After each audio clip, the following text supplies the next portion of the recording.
할렐루야. 제가 이제 지난주에 우리 성도님들의 기도 덕분에 휴가를 잘 다녀왔습니다. 근데 제가 휴가를 다녀왔더니 우리 차 목사님이 똑같은 본문을 갖고 설교를 하셨다고 오늘 아침에 얘기를 하시더라고요. 좀 깜짝 놀랐는데 여러분들은 이 말씀에는 다양한 은혜가 있고 또 말씀은 하나님의 뜻이 다양한 어떤 모습들이 있을 수 있기 때문에 비교하시지 말고 하나님의 뜻으로 이렇게 아멘으로 오늘 말씀을 통하여 은혜를 받으시기를 간절히 소망합니다. 그러면서 예화를 한 가지 하자면요, 개미가 코끼리에 대해서 자기네들끼리 토론이 벌어졌어요. 개미가 코끼리는 코를 만진 개미가 코끼리는 길다란하고 주름이 많이 나 있어, 이렇게 이야기를 합니다. 그리고는 다른 개미는 이 코끼리 다리를 만지고 이렇게 얘기합니다. 아니야, 코끼리는 기둥처럼 튼튼하고 아주 힘 있는 그런 모습으로 서 있어, 이게 코끼리야, 이렇게 얘기합니다. 귀를 만진 코끼리가 아니죠. 귀를 만진 개미는 아니야, 코끼리는 넓적한 판이 있어가지고 얇은 어떤 가죽이 맨들맨들한 그런 모습으로 되어 있어, 이렇게 이야기합니다. 어느 것이 코끼리의 모습일까요? 다 맞죠, 다. 그래서 하나님의 말씀도 여러분, 우리가 은혜 받는 대로 이 사람에게는 이런 모습으로 은혜를 주시고 또 저 사람에게는 저런 모습으로 은혜를 주실 수도 있습니다. 근데 그것이 누가 맞고 누가 틀리다 말할 수 없는 부분이죠. 모두가 하나님을 이해하는데 포괄적인 시각을 갖고 전체를 보며 이해할 때는 하나님의 말씀은 참 신비롭고 놀랍습니다. 오늘 성경 말씀에 하나님께서는 온 우주 만물을 창조하십니다. 그리고 여섯째 되는 날 이제 사람을 창조하시죠. 사람을 창조하시는 그 모습을 통해서 이제 하나님께서 생육하고 번성하라고 이야기를 하십니다. 그런데 생육하고 번성한 그 자격, 모든 어떤 요건들, 필요 충족될 만한 준비 재료들을 이미 첫째 날부터 사람을 지으시는 여섯째 날까지 모두 다 완성을 하셨어요. 그리고 난 다음에 이제 사람에게 생육하고 번성하라고 이야기를 하십니다. 우리가 읽진 않았습니다만 27절에 보면 사람을 하나님의 형상대로 지으셨다고 이야기를 합니다. 우리는 하나님의 형상대로 지음을 받은 사람이기 때문에 하나님의 그 완전하심 그대로 아주 정교하게 사람을 하나님께서 만드셨습니다. 그러면 여러분, 여기서 한 가지 질문을 드리자면 사람이 과연 완벽하냐는 것입니다. 여러분 생각할 때 우리는 참 완벽합니까? 그럼 하나님이 왜 완벽하게 좀 만드시지 이렇게 좀 부족한 모습으로 만드셨을까? 의문을 가질 수 있는 분들도 종종 있을 수 있습니다. 그런데 하나님의 그 창조하심에는 한치의 오차도 없고 하나님의 창조물은 모든 우주 만물들이 매우 정교할 뿐만 아니라 이 우주 만물은 정말 하나님을 지금도 찬양하고 있다고 얘기합니다. 시편 기자들은 온 우주가 하나님을 찬양한다 그래요. 그래서 실제로 하나님을 온 우주 만물이 하나님을 찬양하는가, 거기에 대한 의문을 갖고 이거에 대한 연구를 하는 과학자들도 있습니다.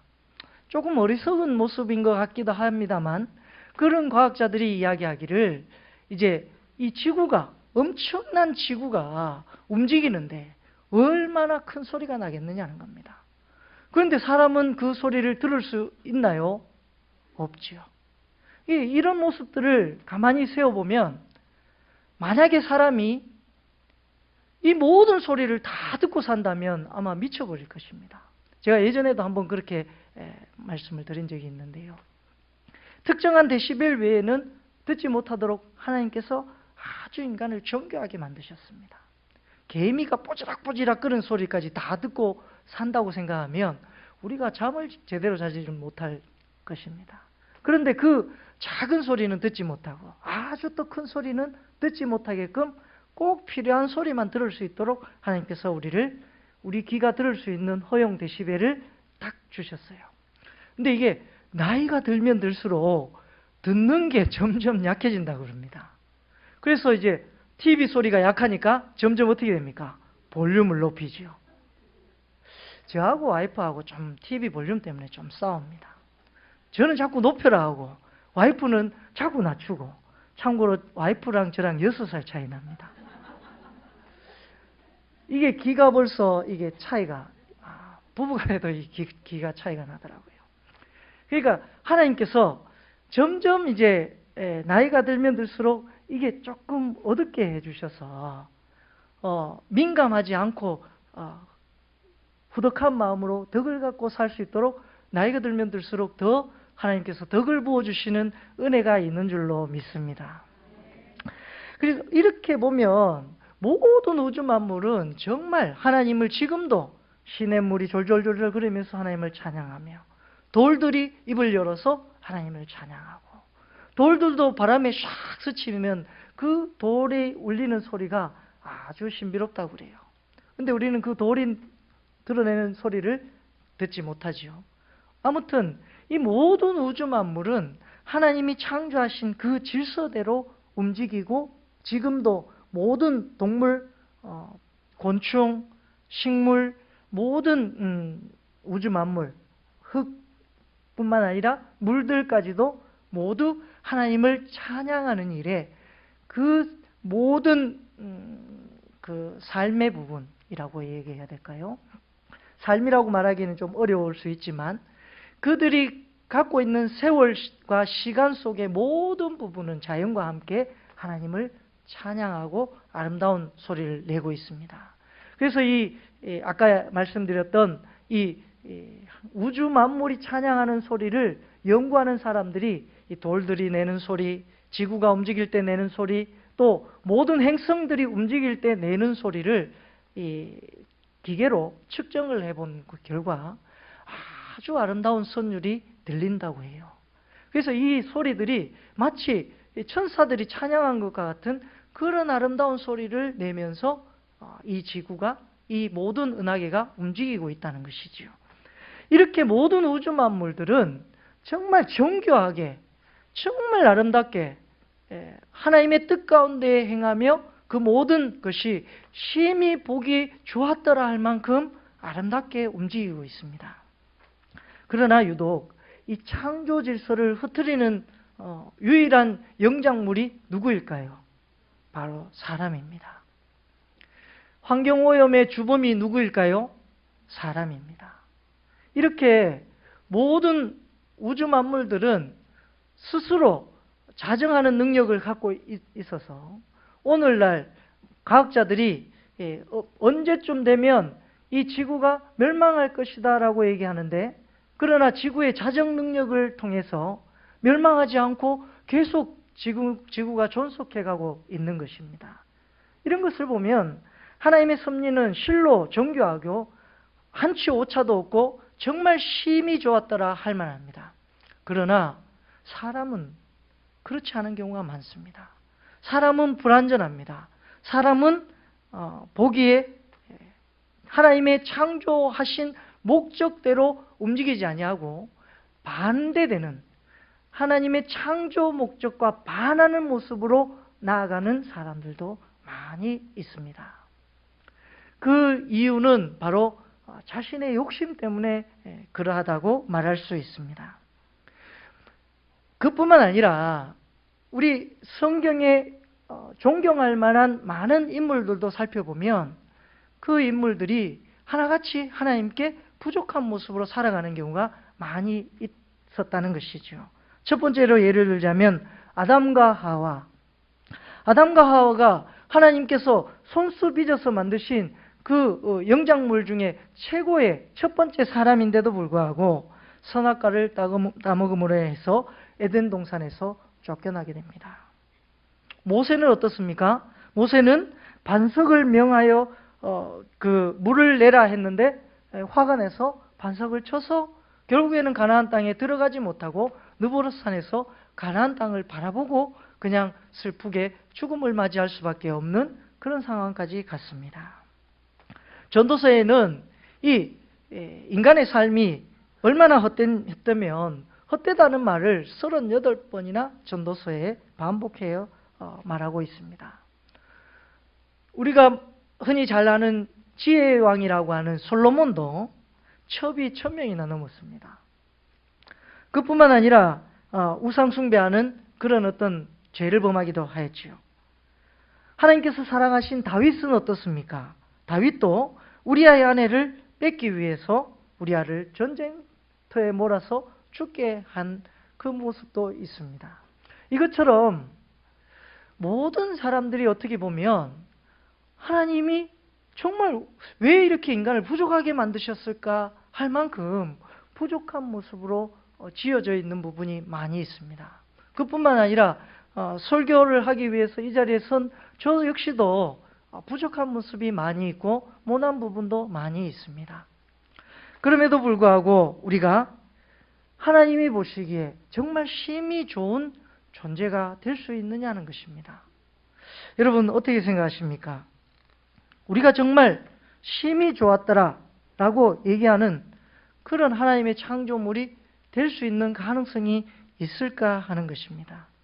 우리 자신을 살펴보면 우리는 남을 비판하거나 남을 이야기할 때는 자기 자신을 쳐다보지 못할 때도 있습니다. 그러면서 저 사람은 왜 저럴까 하면서 자기 애들 보는 보지 못하는 경우도 많이 있지요. 이렇게 우리는 다 하나님 앞에서 부족한데 이 부족한 모습으로 하나님께서 만드신 이유가 뭔가 굉장히 궁금한 적이 있습니다. 그래서 저 자신에게 하나님 왜 저를 이렇게 모자리게 모질게 저를 만드셨습니까? 하고 심각하게 고민하면서 하나님께 밤새도록 질문해 본 적도 있습니다. 그런데 하나님께서 은혜를 주시기를 내가 너를 사랑하는 것을 알게 하기 위해서다라는 그런 하나님의 음성이 제 마음속에 울려 퍼질 것을 느낀 적이 있었습니다. 여러분들은 어떻게 생각하십니까? 창세기를 우리가 가만히 살펴보면 역사적으로 좀 맞지 않는 부분도 있습니다. 창세기는 때로는 조금 이해하기 힘든 부분도 있을 수 있습니다. 예를 들자면 아담과 하와가 범죄할 줄 알았을 텐데 하나님께서 전지전능하신 하나님께서는 아담과 하와가 선악과를 따먹을 줄 알았음에도 불구하고 왜 선악과를 만드셨습니까? 이렇게 이단들은 질문하는 이단들도 있습니다. 여러분들 어떻게 생각하십니까? 그런데 창세기의 원뜻을 가만히 살펴보면 우리가 이 창세기를 통해서 하나님이 무엇을 말하고자 하는지를 이해하게 되면 이 모든 궁금증이 이해되지 않는 문제들이 다 풀어집니다. 그것이 뭐냐면요.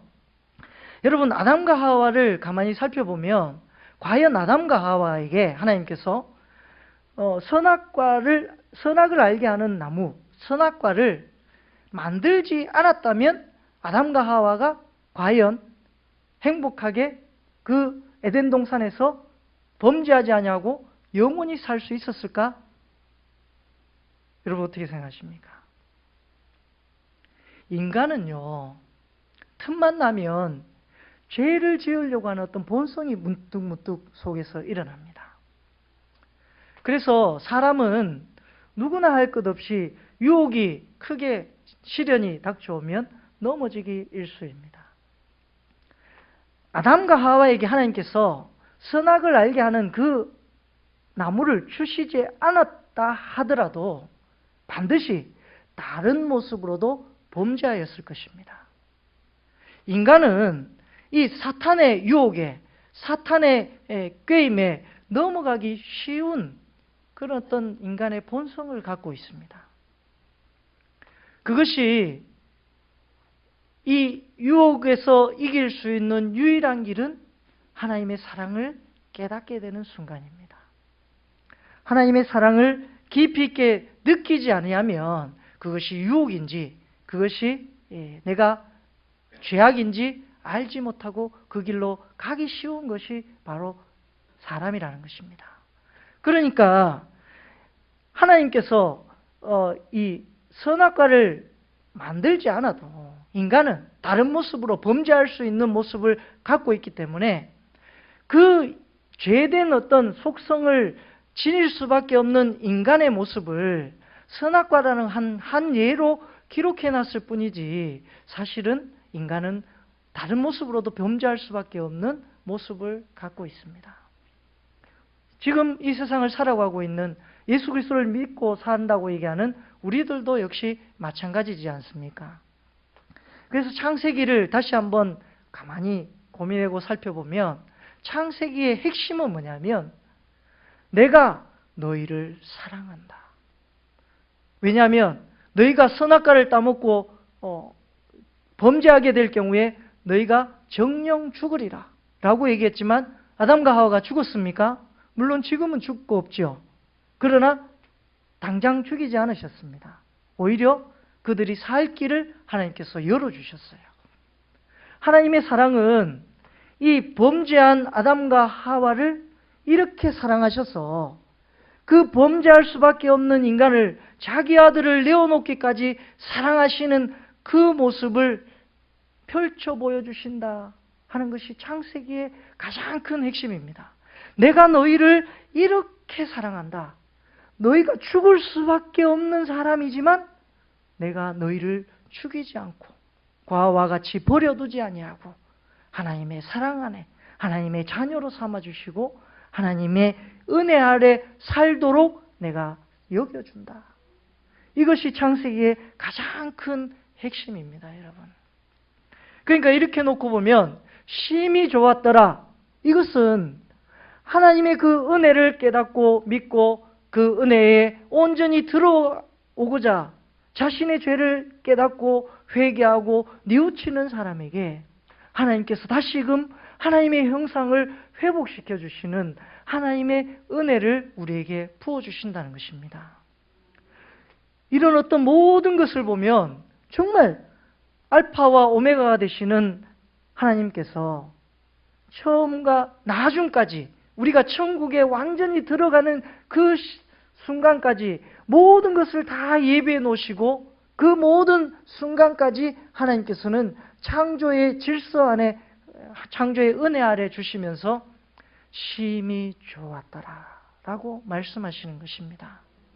여러분, 그러므로 우리가 죽을 수밖에 없는 죄된 모습을 갖고 살아갈 수밖에 없는 부족한 사람이지만 하나님의 사랑을 깨닫고 하나님의 형상 아래 하나님의 형상을 회복하고자 열심히 하나님의 그늘 아래 하나님의 날개 안에서 몸부림치는 우리의 모습을 통해서 하나님이 우리에게 은혜를 주시고 사랑을 부어주시는 그 사랑의 모습 속에 우리가 온전히 들어갈 때에 정말 창조 질서를 깨트리고 살았던 옛 사람은 벗어던져 버리고 하나님과 연합된 모습으로 하나님의 사람으로 온전하게 설 수 있다는 것입니다. 누가복음 15장 7절에서 이렇게 이야기합니다. 내가 너희에게 이르노니 이와 같이 죄인 한 사람이 회개하면 하늘에서는 회개할 것 없는 의인 99으로 말미암아 기뻐하는 것보다 더하리라.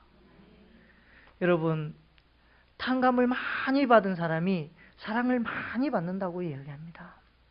바꿔 말해서 이 이야기는 우리가 하나님 앞에 죄를 깊이 뉘우치고 더 크게 뉘우칠수록 우리가 하나님의 사랑을 더 크게 깨달을 수 있다는 것입니다. 그러지 아니하고 우리의 어떤 죄를 하나님 앞에 담복하지도 못하고 고백하지도 못할 때에는 하나님의 사랑이 우리에게 얼마나 큰지 느끼지 못하고 깨닫지 못하고 살아갈 때가 많이 있다는 것이죠. 여러분, 이것처럼 우리는 하나님이 창조하신 그 형상을 회복하기 위하여 심히 좋았더라. 정말 하나님의 창조 질서를 깨트리는 사람이 아니라 창조 질서를 우리가 순행하게끔 하나님의 은혜 가운데 오늘도 내일을 준비하면서 하나님께 회개하고 기도의 열매를 품고 말씀의 은혜 속에 나아가며 그 하나님의 복된 사랑을 받아 누릴 수 있는 저와 여러분 되시기를 간절히 소망합니다. 기도드리겠습니다.